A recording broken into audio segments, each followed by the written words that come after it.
হলে আমি বাজারে কিনে নিই, রাস্তায় রাতের বেলায় নিয়ে ঢুকি যেন আমার বিবিকে কষ্ট পেতে না হয়। আমরা এত পেরেশান থাকার পরেও বিবির প্রয়োজনের কাজ পৌঁছে দিতে পারে। তুমি হারামখোর চায়ের দোকানে 3 ঘন্টা আড্ডা মারো, বইয়ের একটা কাজ তুমি করে দিতে পারো না, আর নিজেকে মুমিন বলে পরিচয় দাও। শুনেলেন, এই স্বামীরাই কিয়ামতের দিনে নামাজ পড়ার পরেও পাকড়াও হয়ে যাবে, যারা নিজেদের বিবিকে বাজারে ঠেলে দেয়। অথচ ইসলামী শরীয়তে আছে মায়েদের জন্য পর্দা করা ফরজ, অথচ তুমি তোমার বিবিকে পর্দায় রাখতে পারলে না। বড় কষ্ট তো ওই জায়গায়। রাগ করবেন না, আমার ভাষা সবাই নিতে পারে না, গালি দেয়, আপনি গালি দিবেন। আপনার বউ বাজারে ঘুরছে, আল্লাহর কসম কিয়ামতের ময়দানে মুলাকাত হবে, তখন তুমি বুঝতে পারবে এই ইয়াসিন ভাই কি বলেছিল। আমি যদি এই ইসলামের এই কথাটা মেনে নিতাম আমার জন্য মঙ্গল হতো, অমঙ্গল হতো না।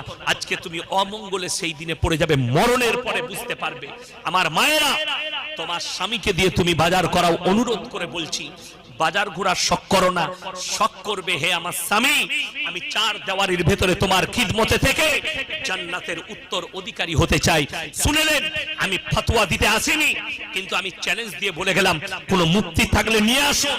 আমাদের সমাজে আমরা ফতোয়া দিতে পারি না, ঠিক আছে। যে মেয়েরা চাকরি করে, স্কুলে হোক, কলেজে হোক, যে কোনো অফিসে হোক, মুসলিম মেয়ে যদি হয় সেই অফিসে শুধুমাত্র মেয়ে থাকতে হবে, তবে এবং পর্দার সহিত সেখানে চাকরি করতে পাবে। যে স্কুলে চাকরি করবে অনলি ফর মেয়ে ছেলে পড়বে, আর মেয়ে ছেলে স্টুডেন্ট থাকবে, মেয়ে ছেলে শিক্ষিকা থাকবে, এবং পর্দার সহিত যাবে, পর্দার সহিত আসবে, তবেই জায়েজ আছে। তা না হলে ইসলামী শরীয়ত স্বীকৃতি দেয়নি।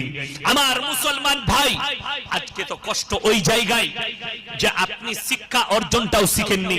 কে বললে আপনার মেয়ে ডাক্তার হতে পাবে না? ডাক্তার হবে পর্দার সহিত, শালীনতার সহিত। এবং এমন একটা, আজকে দেখুন ভালো ভালো আলামিন মিশন খুলেছে, খুলেছে না খুলেনি? কথা বলেন। আপনি চলুন হাওড়া খলতপুরে আলামিন মিশন। মোহাম্মদ আলী সাহেব, তিনার সঙ্গে আমার ফোনে কথা হয়, তিনি আমার খুব কাছের মানুষ, অন্তরের মানুষ, আলামিন মিশনের। তিনিও একজন কর্ণধার। আমাকে ফোন করেন।